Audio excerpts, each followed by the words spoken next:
बिस्मिल्लाहिर्रहमानिर्रहीम। प्रोग्राम मुज़ाकरा में एक मरतबा फिर आपकी खिदमत में हाजिर हैं और क़िबला जनाब अल्लामा नजमुल हसन साहब फरमा रहे थे सरकार हज़रत इमाम जाफ़र सादिक़ अलैहिस्सलातु वस्सलाम के उलूम के हवाले से। फ़िक़्ह हदीस कुरान व तफ़सीर के अलावा मासूम ने बाकी उलूम की भी जिस तरह से वजाहत की, शायद इसकी मिसाल कहीं और मिलना मुमकिन ना हो। ये सिर्फ़ ख़ानदान तहारत के दरवाज़े पे ही ऐसा मुमकिन है। फ़लसफ़े में अगर देखें तो बड़े बड़े उलमा ये कहते हैं कि वासिल बिन अता के जो मज़हब मुअतज़िला का बानी है और हसन बसरी, ये भी अपने फ़लसफ़े के एतबार से बहुत बड़े उस दौर की शख्सियात समझी जाती हैं। इन दोनों ने भी कस्ब फैज़ किया सरकार हज़रत इमाम जाफ़र सादिक़ अलैहिस्सलातु वस्सलाम से। सरकार के इल्म के हवाले से गुफ्तगू हो रही है, आप क्या मज़ीद इसमें फरमाएं? जी, बात हो रही थी फ़िक़्ह की कि इमाम जाफ़र सादिक़ अलैहिस्सलाम जो है फ़िक़्ह जाफ़री, हाँ जी, फ़िक़्ह जाफ़री और इसी तरह बाकी जो अहले सुन्नत भाइयों के इमाम हैं फ़िक़्ह के, उन सब के बिला वास्ता या बिल वास्ता उस्ताद हैं। तो फ़िक़्ह के क्या माने हैं हमारे मोहतरम नाज़रीन के लिए मुफीद होगी बात। कुरान मजीद में है, इन मिन शैइन इल्ला युसब्बिहु बिहम्दिही वलकिन ला तफ़क़हून तस्बीहहुम। कायनात की हर शय अल्लाह की तस्बीह उसकी हम्द के साथ बयान कर रही है, लेकिन तुम उनकी तस्बीह का फ़हम व शऊर नहीं रखते। ला तफ़क़हून, तो फ़िक़्ह का मतलब होता है कि समझना, शऊर रखना, गहरी बसीरत रखना। तो जब हम कहते हैं फ़िक़्ह, तो इसका मतलब है दीन इस्लाम की गहरी बसीरत रखने वाले शख्स को फ़क़ीह कहते हैं। और ये इस्लाम में दो तरह से इस्तेमाल होता है, फ़िक़्ह अकबर और फ़िक़्ह असग़र। फ़िक़्ह अकबर वही इल्म कलाम है और फ़िक़्ह असग़र जो है वो जो दीन के कानूनी मसाइल हैं, प्रैक्टिकल लॉज ऑफ इस्लाम, जिसको हम फ़िक़्ह कहते हैं। तो इस्लाम में क़वानीन का जो माख़ज़ और मंबा है वो दो चीज़ें हैं, कुरान मजीद और सुन्नत रसूल। इसके अलावा अक़ल भी है और इजमा भी है। तो सुन्नत रसूल और कुरान मजीद जो है, अगर उसमें सरीहन हमें कोई हुक्म ना मिलता हो तो फिर क्या करना चाहिए? चूँकि रसूल पाक सल्लल्लाहु अलैहि वसल्लम के ज़माने में ज़िंदगी बड़ी सादा सी थी और वसाइल ज़िंदगी भी महदूद थे और कल्चर जो था वो भी अरब लोगों का ही कल्चर हाकिम था उस वक्त। लेकिन जब इस्लामी हुकूमत का कलमराव वसी हुआ है और उसमें ईरान और अजम के लोग भी उसमें शामिल हुए हैं, तो ज़ाहिर है कि फिर एक कल्चर तहज़ीब नहीं रही, मज़ीद उसमें कल्चर और तहज़ीबों का इजाफ़ा हुआ, नए नए मसाइल पैदा हुए, नए नए मौजू सामने आए। अब यहाँ पर मैं अर्ज़ करता चलूँ कि इस्लाम में दो मकतब फ़िक्र बड़े हैं, एक शिया मकतब फ़िक्र है, एक अहले तसन्नुन मकतब फ़िक्र है। ये दूसरे लफ्ज़ों में हम ये भी कह सकते हैं मकतब अहले बैत और मकतब सहाबा इकराम, ये दो मकतब हैं। तो दोनों ये समझते हैं कि इस्लाम मुकम्मल ज़ाबता हयात है और क़यामत तक रहने वाला दीन है। शिया मकतब फ़िक्र के नज़दीक ये है कि रसूल पाक जो 23 साल उनको मिले, तो पहले 13 साल तो वहाँ पर मक्के में ही बड़ी मुश्किलात में ज़िंदगी गुजारी। 10 साल जो वक्त मिला उनको, उन्होंने हुकूमत इस्लामी की तश्कील दी मदीने में।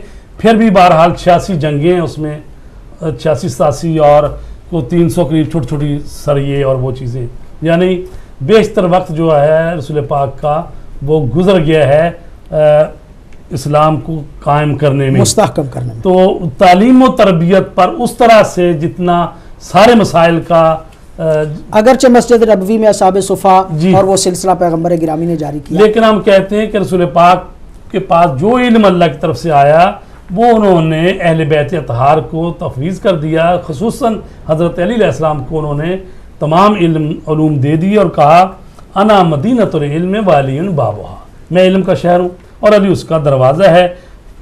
यानी पैगंबर गिरामी ने गोया उसूल वज़ा किए, असले दीन बता के उसूल वज़ा कर जो भी जुज़ियात और जो मसाइल बाद में पैदा होने वाले थे, उन सवालों के जवाब और उलूम सारे किसको दिए वो हज़रत अली अलैहिस्सलाम को, और लोगों से ये कह दिया फमन आरादल इल्म फलियात हमिल बाबिहा, जिसको इल्म चाहिए अली की चौखट पर आए, अली के दरबार, या वो हदीस जो कि मशहूर है मुतवातिर है अहले सुन्नत शिया में कि इन्नी तारिकुन फीकुम सकलैन किताब अल्लाह व इतरती अहल बैती मा इन तमस्सकतुम बिहिमा लन तज़िल्लू बादी व इन्नहुमा लन यफ्तरिका हत्ता यरिदा अलैहिल हौज़, और ये मैं तुम में दो चीज़ें छोड़ के जा रहा हूँ, कुरान और अहले बैत, और ये कभी भी आपस में जुदा नहीं होंगे, और आपका काम ये है कि इनके दोनों के दामन से मुतमस्सिक हो जाओ, और मैं गारंटी देता हूँ कि तुम हरगिज़ गुमराह नहीं हो सकते अगर इन दोनों के दामन से मुतमस्सिक हो जाओगे, और ये आपस में जुदा नहीं हो सकती, और क़यामत तक यानी क़यामत में मेरे पास हौज़ कौसर पर ये दोनों आ जाएंगे। तो रसूल पाक वो हैं कि वमा यंतिक़ु अनिल हवा इन हुवा इल्ला वहयुन यूहा, जो कहते हैं अल्लाह तबारक ताला की वही किताबें उनकी गुफ्तगू होती है। तो जब रसूल पाक तो ये फरमा रहे हैं, और अल्लाह ने ये सिलसिला किया कि अहले बैत अतहार के सिलसिले को दायमी बना दिया, यानी अभी हमारे पास 260 साल की कुरान के साथ साथ मासूमों की सुन्नत जो है वो हमारे पास मौजूद है, और अभी इमाम ज़माना मौजूद है। अलबत्ता इमाम ज़माना की गैबत में जो है फ़ुक़हा वो वही फ़िक़ी काम जो हैं वो कर रहे हैं, इज्तिहाद कर रहे हैं। अच्छा, तो दूसरे मकतब फ़िक्र के बुज़ुर्गों ने क्या किया, उन्होंने रसूल पाक सल्लल्लाहु अलैहि वसल्लम के रहलत के जो अयाम थे, जब उन्होंने कहा मुझे कागज़ और कलम ला दो, तो उसी वक्त उन्होंने कह दिया हस्बुना किताब अल्लाह, हमें अल्लाह की किताब काफ़ी है। अगर वो अल्लाह की किताब काफ़ी न रही, ना रसूल को उन्होंने ज़रूरी ख्याल किया और ना आले रसूल जी। जब हम सुन्नत कहते हैं तो रसूल पाक और अहले बैत अतहार की कौल फेल और तकरीर का नाम है ना जी। तो अब रसूल पाक ने फरमाया मैं लिख दूँ, तो यानी ये सुन्नत दे रहे हैं ना लिखने की। तो उन्होंने कहा कि हस्बुना किताब अल्लाह, हमें अल्लाह की किताब काफ़ी है। तो अगरचे बाद में वो ज़ाहिर है कि किताब जो है वो काफ़ी तो नहीं हो सकती, अगर किताब काफ़ी होती तो फिर रसूल पाक का वजूद क्यों ज़रूरी था, तो लिहाज किताब कभी भी काफ़ी तनहा नहीं हो सकती। तो बाद में ये हुआ कि उन्होंने फिर क़ियास का सहारा ले लिया, जहाँ पर अहकामात नज़र नहीं आए उनको सरी, उन्होंने क़ियास किया। तो अब ये भी हुआ कि मुसलमानों में जिस तरह से रसूल पाक के सिलसिले में यानी उनके दौर हयात में ज़िंदगी सादा थी मदीने की, और कल्चर भी वही था, तो इस तरह मदीना जो हिजाज़ है वहाँ के जो इमाम मालिक हों या दूसरे, उन्होंने अहादीस का सहारा लिया ज़्यादा, और अबू हनीफा जो थे वो कूफे के थे, और कूफा जो ईरान के ही ज़ेरे नगर था। तो ये जो अजम का इलाका है यहाँ पर ज़्यादातर फ़लसफ़ा आ गया और क़ियास आ गया, और यानी फ़िक़ा की बात कर रहे हैं ना, तो फ़िक़ा में और क़ियास आ गया। तो इस तरह अहले हदीस वो करार पा गए जो सिर्फ हदीस पे अमल करते हैं, जो कहते हैं मालिक वाले। अगरचे कहते हैं कि उलमा ने जो तहकीक की है तो उसमें जो इमाम मालिक है उसके यहाँ क़ियास की तादाद अबू हनीफा से भी ज़्यादा है, लेकिन जिसको कहते हैं ना नमाएं और शोहरत जिसकी है वो अबू हनीफा को हुई है कि वो क़ियास के इमाम करार पाए हैं।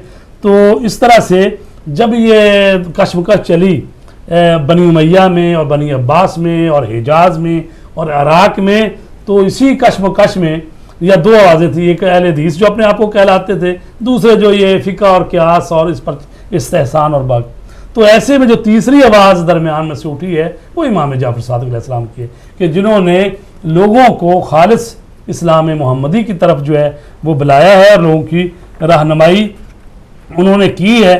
तो ऐसे में उन्होंने मदीना और कूफा जो उस वक्त इल्म के मरकज़ थे, वहाँ से इमाम जाफ़र सादिक़ ने अपना इल्म का परचम जो है बुलंद किया, और इमाम जाफ़र सादिक़ का मकतब फ़िक्र या मदरसा इतना अजीम था कि 4000 के करीब अफराद जो हैं वो ज़ेर तालीम थे। और बाकी हमने बात पहले की है कि जितने भी इमाम गुज़रे हैं बरादरान अहले सुन्नत के, चाहे वो इमाम मालिक हैं, वो भी यही कहते हैं कि मैंने इमाम जाफ़र सादिक़ अलैहिस्सलाम से बड़ा को फ़क़ीह और आबिद और जाहिद नहीं देखा। तो यही खसूसियत होती है, यानी इल्म में फ़क़ाहत और ज़ुहद तक़वा और उसके बाद इबादत गुज़ार, तो वो तीनों हैसियतों से उन्होंने इकरार किया है। और इमाम अबू हनीफा कहते हैं कि लौला सनतान लहलक नौमान, अगर वो 2 साल ना होते जो मैंने उनसे कस्बे फैज़, यानी जो उनकी नोक पलक संवारी गई वो भी उन्हीं 2 सालों में, बिल्कुल। वैसे तो वो इल्मी तौर पे अपने तौर पे जुदागाना, और फिर मतलब ये तारीख शाहिद है कि हज़रत इमाम आज़म अबू हनीफ़ा की शागिर्दी का शोरा भी है, लेकिन उमूमन मासूम की खिदमत में वो जब जाते थे तो बसा औकात एतराज़ात लेके भी जाते थे। जी जी, एतराज़ात लेके जाते थे, और मतलब कई बातें जो हैं वो जाके ऐसी भी करते थे कि जो मतलब नज़रिया इमाम आज़म का और हज़रत इमाम जाफ़र सादिक़ अलैहिस्सलाम का उस वक्त भी आपस में मिलता नहीं था। और मौला भी बसा औकात यही बात जो आप कर रहे थे, मैं चाहूँगा इसकी मज़ीद वजाहत हो कि मतलब क्यास के हवाले से एक मारूफ वाक़या भी जो है वो यकीनन है कि मौला ने कहा कि तुम तो बड़ा क्यास करते हो, तो क्या उस हवाले से कुछ तफसील बयान फरमाना चाहेंगे? जी अगर आप दें टाइम तो ज़ाहिर है कि वो बात बयान करते को 5-7 मिनट लगेंगे। वो क्यास के मामले में बड़ा दिलचस्प वाक़या है। वो खुद ही फरमाते हैं इमाम अबू हनीफ़ा कि मैंने इजाज़त ली तो मुझे इजाज़त नहीं मिली। खादिम ने कहा नहीं इमाम अभी इजाज़त नहीं दे रहे। ऐसे में कोई दूसरा वफ़द आ गया तो उनको इजाज़त मिलेगी। मैं भी उनके साथ ही मिल के अंदर चला गया और जाते ही कहा कि मैंने सवाल किया, कहा कि ए फरजंद रसूल आप कूफे वालों को समझाएं, वहाँ बहुत सारे लोग हैं जो बाद असहाब के मुतल्लक जो तहफ़्फ़ुज़ात रखते हैं या नारवा कलिमात कहते हैं। तो आपने फरमाया मेरा वो कहना नहीं मानते। तो उन्होंने कहा जी कैसे हो सकता है कि आपका कहना ना माने, आप इमाम हैं। तो आपने फरमाया कि सिर्फ वही कहना नहीं मानते अबू हनीफ़ा, तुम भी मेरा कहना नहीं मानते, तुम भी कूफी हो। तो लिहाजा मैंने तुझे इजाज़त दी है जो बगैर इजाज़त के अंदर आ गए हो। फिर मैंने अभी बैठने के लिए नहीं कहा, आप बैठ गए हो। फिर अभी मैंने बात करने की इजाज़त नहीं दी और तुम मुझसे बातें कर रहे हो। तो लिहाजा लोग नहीं मानते। तो अब इमाम ने बात शुरू की, आपने फरमाया कि तुम क्यास पर फतवा देते हो, और अबू हनीफ़ा ने कहा हाँ जी ऐसा है। तो आपने फरमाया कि तुझे मालूम है कि सबसे पहले क्यास किसने किया था? तो क्यास जो है ज़ाहिर है कि ये चूँकि इमाम ने किया, डायलॉग हुए, बहरहाल तारीखों की बात है। आपने फरमाया सबसे पहले जो क्यास किया था उसने शैतान ने किया था। और उसने कहा था जब अल्लाह तबारक तआला ने उसको हुक्म दिया कि सजदा करो आदम के सामने, तो उसने कहा कि मुझे ए अल्लाह तूने आग से पैदा किया और इसको मिट्टी से पैदा किया, तो लिहाजा आग मिट्टी से अफजल है। ये उसका पहला क्यास था। इसके बाद इमाम ने बाद इस्लामी कवानीन का हवाला देते हुए कहा कि अगर हम क्यास को सही समझ लें तो इसका मतलब बहुत सारे दीनी अहकाम जो हैं वो बातिल हो जाएंगे। मसलन आपने कहा कि तेरी नज़र में अबू हनीफ़ा क्या जना जो है वो बड़ा जुर्म है या कत्ल बड़ा जुर्म है? उसने कहा जी कत्ल बड़ा जुर्म है। आपने फरमाया कि अगर कत्ल बड़ा जुर्म है तो शरीयत कहती है कि उसके लिए 2 गवाह काफ़ी हैं, और किसी पर जना की तोहमत हो उसको साबित करने के लिए यानी 4 गवाह चाहिए। तो इसका मतलब हुआ बड़े गुनाह के लिए 2 गवाह और छोटे गुनाह के लिए 4 गवाह। अकल तो नहीं ये कहती, अकल कहती है अगर बड़ा गुनाह है तो उसके लिए गवाह भी ज़्यादा होना चाहिए। उसके बाद आपने फरमाया ये बताओ कि पेशाब ज़्यादा नजिस है या मनी ज़्यादा नजिस है? तो उसने कहा जनाब पेशाब ज़्यादा नजिस है। आपने फरमाया ये क्या बात हुई कि जो ज़्यादा नजिस है उसके लिए सिर्फ वज़ू करना पड़ेगा और जो कम नजिस है उसके लिए गुस्ल करना पड़ेगा। तो अगर तेरे इस क्यास के फ़लसफ़े को मान लिया जाए तो इसका तो मतलब फिर ठीक नहीं आता, इसका मतलब है शरीयत गलत कह रही है। तीसरी बात आपने फरमाया कि नमाज अफजल है या रोज़ा अफजल है? उसने कहा जी नमाज अफजल है। तो आपने फरमाया तो ये क्या बात हुई कि और ख़वातीन जो हैं अपने मखसूस अय्याम में नमाज उनके लिए माफ़ हो जाती है और रोज़ा जो है उसके बाद में कज़ा रखनी पड़ती है। एक आधी बात और है। इसके बाद आपने फरमाया कि ज़ाहिरन मर्द कवी है औरत ज़ईफ़ है या मर्द ज़ईफ़ है औरत? उसने कहा जी औरत जो है ज़ईफ़ है। आपने फरमाया फिर ये क्या बात है, मर्द का हिस्सा 2 बराबर और यानी ज़ईफ़ को और कम दिया गया। ज़ईफ़ा जो है वो मसलन उसका और कम है, तो तेरे कियास के मुताबिक ये बात बनती हुई। आपने फरमाया ये बता कि अगर किसी शख्स के ने चोरी कर ली 10 दिरहम की, उसकी सज़ा है हाथ काट दो, और अगर किसी का हाथ किसी ने काट दिया उसकी सज़ा ये 500 दिरहम है। तो ये क्या बात हुई, 10 दिरहम के लिए उसका हाथ काट दिया जा रहा है और इधर 500 दिरहम के लिए हाथ का दिया है। तो ये भी जो है वो क्यास के खिलाफ है, क्यास के खिलाफ। अब आखिरी बात आपने पूछी एक उसी महफिल में, तो आपने फरमाया कि ये जो कुरान की आयत कह रही है सुम्मा लतसअलुन्न यौमइज़िन अनिन नईम, तो ये कौन सी नेमत है जिसके बारे में क़यामत के दिन ज़रूर सवाल किया जाएगा? उसने कहा जी ये सारा जो भी इंसान इस्तेमाल करता है अल्लाह की नेमतें, गर्मी की हालत, खाना पीना, ये सारी चीज़ें। तो आपने फरमाया कि इसका मतलब ये हुआ कि आप किसी को दावत करें और जब उसको सारी चीज़ें खिला दें और उसके बाद हिसाब करना शुरू कर दें, आपने खाना भी खाया, आपने पानी भी पिया, मसलन आपने ड्रिंक भी लिया, ये सब चीज़ें, तो ये आप क्या समझोगे उसको? है रज़ाकी उसने नहीं कहा जी ये तो मैं समझूंगा कि यार यहाँ पे हिसाब लेना शुरू हो गया, ये बखील किस्म का इंसान है। तो आपने फरमाया खुदा की रहमत से ये बाइद है। तो कहा जी आप ही बता दें फिर कौन सी नेमत है जिसके बारे में क़यामत के दिन पूछा ये सवाल किया जाएगा।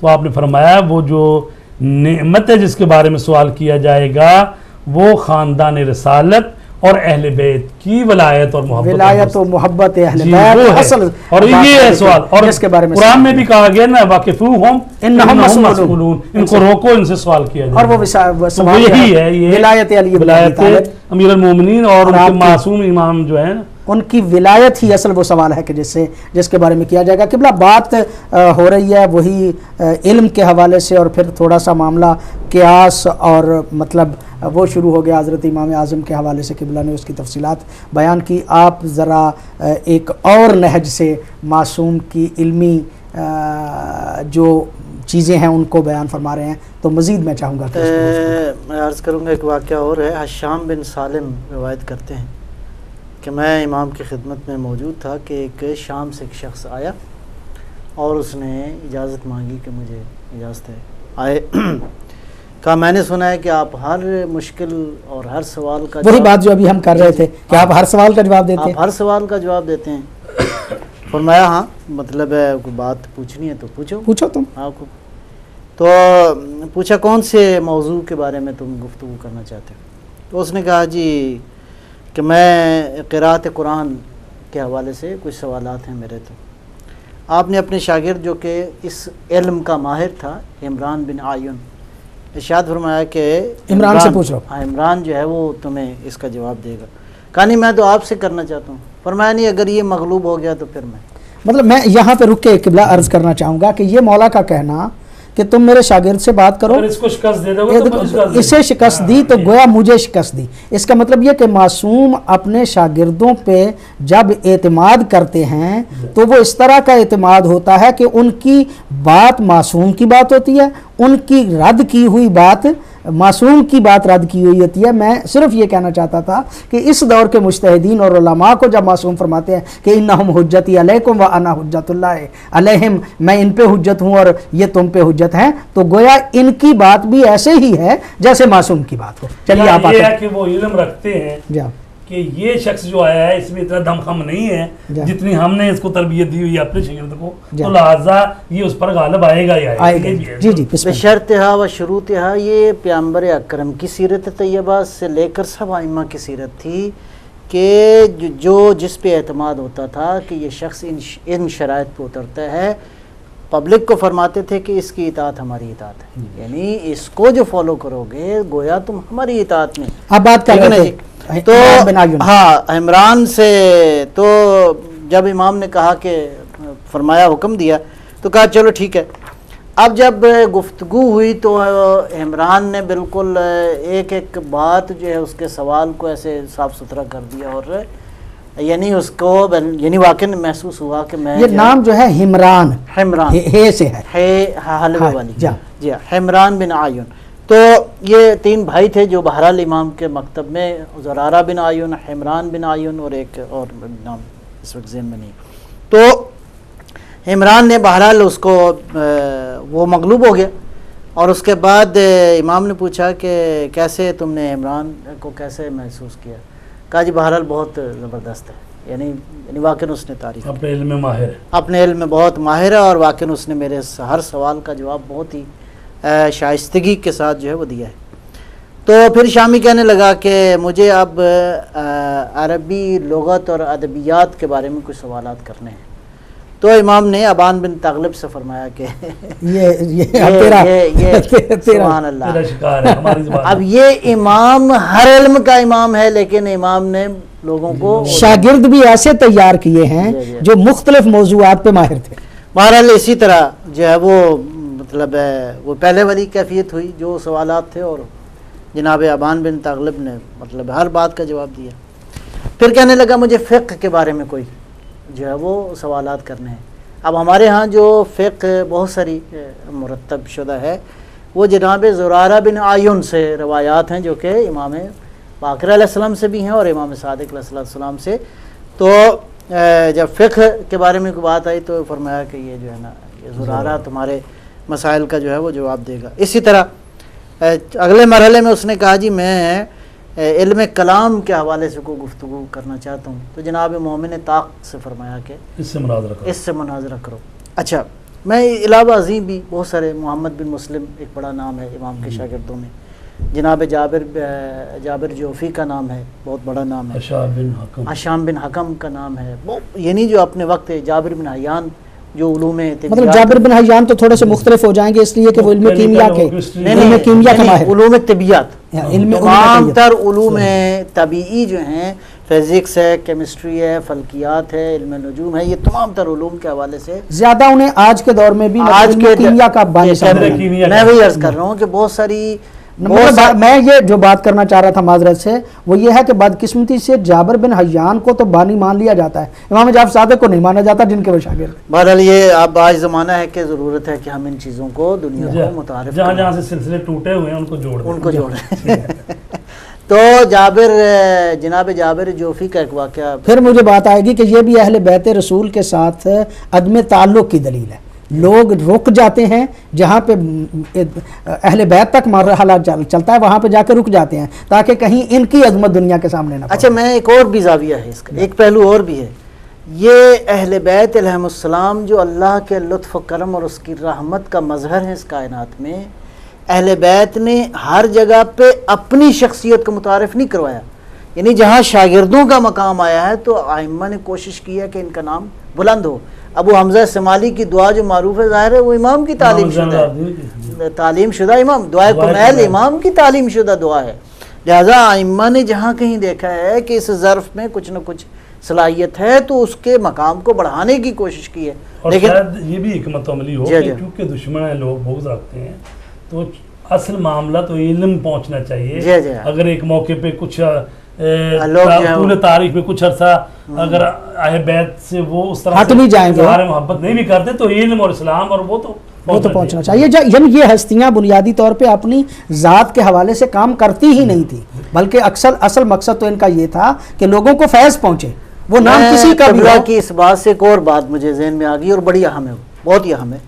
हम समझते हैं कि जो तक़िया है वो इसी माना में है कि ज़रूरी नहीं कि हर बात आश्कार की जाए। आप देखें कि मसलहत इस्लाम क्या है, मसलहत दीन क्या है, जहाँ जिस बात को आश्कार होना है उसको किया जाए। और अगर मसलहत लोगों तक किसी नाम से भी पहुँच जाए, किसी उन्वान से पहुँचने चाहिए। अच्छा, अब मैं एक और ज़ाविया थोड़ा सा मुतारिफ करवाता हूँ। वो क्या है, जनाब जाबिर जोफ़ी का एक वाक़या बड़ा खूबसूरत और बहुत ही मानवीयत से भरा हुआ एक वाक़या है। वो कहते हैं कि दरिया फ़ुरात पे खड़े थे और मेरा फ़हम ये है कि आइम्मा की महफ़िल में कुछ लोग थे जो साहिब असरार थे।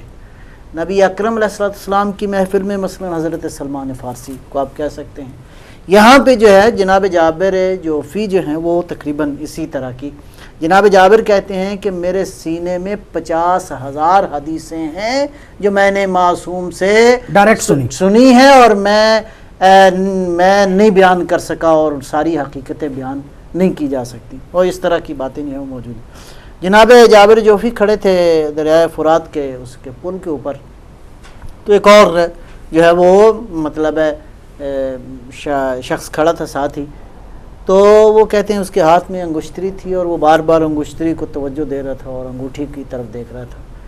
तो जनाब जाबिर ने महसूस किया कि इसकी थोड़ी सी इस्लाह होने वाली, क्योंकि इसकी सारी तवज्जो इस अंगूठी में है, मेरा मतलब है इससे बालातर आलम की तरफ होनी चाहिए।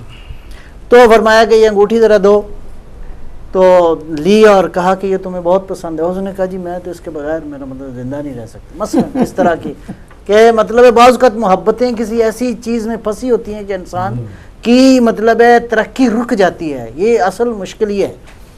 तो जनाब जाबिर ने वो उस अंगूष्ठरी ली और उसके दरिया के अंदर फेंक दी। अब फेंक दी तो उसका रंग एक आए और एक जाए, और बड़ा परेशान कहा आगा सब ये क्या है। बड़े इत्मीनान से कुछ थोड़ी देर खामोश रहे। कहा क्या वो अंगूठी थी? कहा अंगूठी आपने। फिर आखिर में कहा कि अच्छा तुम्हें अगर इतनी अंगूठी प्यारी थी तो हम वापस कर देते हैं। कहा खाक वापस कर देते हैं। तो गई अब दरिया के अंदर, क्या नहीं वापस कर देते। कि इतने में जनाब जाबिर ने दरियाए फुरात की लहरों की तरफ तवज्जो करके खिताब फरमाया कि इसकी अंगुश्तरी जो है वो वापस कर। तो एक लहर उठी और अंगुश्तरी जो है वो किनारे उसके ऊपर किनारे पे आ गई। ये वाक़या इमाम का नहीं है, इमाम के शागिर्द का है। ये वही लोग हैं। मैं ये जाविया भी अर्ज़ करना चाह रहा हूँ कि आइम्मा से हर शख्स ने अपने ज़ौक़ के मुताबिक, अपनी ज़रफ़ियत के मुताबिक और अपनी जो उसकी काबिलियत है उसके मुताबिक आइम्मा, यही हम कहते हैं कि इमाम ऐसा नहीं है कि किसी एक मैदान का इमाम है। ये आइम्मा जिस तरह रसूल इस्लाम रसूल कायनात हैं, और ये आइम्मा बिल्कुल सरकार दो आलम सल्लल्लाहु अलैहि वसल्लम की शख्सियत की तमाम तर शख्सियत का तसलसल है। उसी इल्म का वारिस हैं, उसी सीरत के वारिस हैं, उसी पैगाम के वारिस हैं। यही है जिसका माना है इन्नी तारिकुन फीकुम अस-सकलैन किताब अल्लाह व इतरती। दो चीज़ें छोड़े जा रहा हूँ और इसमें हरगिज़ जुदाई नहीं है, और ये जुदाई को समझने की ज़रूरत है। ये अदम में जुदाई ऐसा नहीं कि आलम मादा में एक चीज़ मेरे बदन के साथ है और वो जुदा नहीं है, मसलन नहीं है। यानी गोया कुरान करीम अपनी तमाम तर हकीकतों में बिल्कुल अहले बैत अलैहिस्सलाम के वजूद अतहर में, जिस तरह नबी अकरम के वजूद अतहर में है, और इनका तमाम तर हकीकतें जो हैं वो अगर कुरान की समझना चाहोगे तो अहले बैत से जुदा नहीं है। लिहाजा असल यही है कि आज भी मैं समझता हूँ कि मैं इस बात की तरफ, चलो अब बात आ गई है तो मैं तवज्जो दिलाना चाहूँगा कि वो कुरान जो ये कहता है वमा ऊतीतुम मिनल इल्म इल्ला कलीला, अल्लाह ने इल्म कलील दिया है बशरियत को। और ये रवायात में मौजूद है कि इल्म 27 हर्फ है, यानी गोया 27 उसके कह सकते हैं कि दर्जात हैं, या उसको यूँ बयान किया गया है सिंबल के तौर पे, इलामत के तौर पे। तो 2 हर्फ इल्म जो है इमाम ज़मान अलैहिस्सलाम के ज़हूर से पहले ज़ाहिर होगा, इमाम आएंगे तो बाकी इल्म ज़ाहिर होगा। यानी इल्म लदुन्नी का वारिस अभी मौजूद है, यानी अभी तो इल्म दुनिया ने देखा ही नहीं, ये दुनिया आमादा हो रही है, तैयार हो रही है कि उस इल्म की हकीकत को जाने। मैं आज आपके इस टीवी के प्रोग्राम के हवाले से एक बात और भी अर्ज़ कर दूँ। इमाम सादिक अलैहिस्सलाम ने फरमाया कि ये चीज़ें हम देखते हैं, ये इसलिए देखते हैं कि रोशनी इन चीज़ों से टकरा के हम तक पहुँचती है, वापस पलट रही। सुभान अल्लाह, ये दुनिया आज समझी है, ये 18वीं सदी से माबाद की बातें हैं। आका व मौला फर्जंद पैगंबर ने, वारिस इल्म पैगंबर ने सदियों पहले ये बात की। और मैं एक और बात यहाँ पे इजाफा करूँगा, और वो ये है, फरमाया कि अगर ये सारी रोशनी कोई ऐसा आला हो कि ये सारी रोशनी वो हम तक पहुंचा सके, हम दूर की चीज़ों को नज़दीक से देख सकते हैं। ये वो थ्योरी ऑफ लाइट है जो रॉजर बेकन ऑक्सफोर्ड यूनिवर्सिटी में पढ़ाता रहा, और उसके हालात ज़िंदगी में लिखा है कि he was impressed by an Arab scholar who was he was इमाम सादिक अलैहिस्सलाम। एक ब्रेक के लिए जाना है जी, बहुत ज़रूरी, हाजिर होते हैं एक छोटे से वक्फे।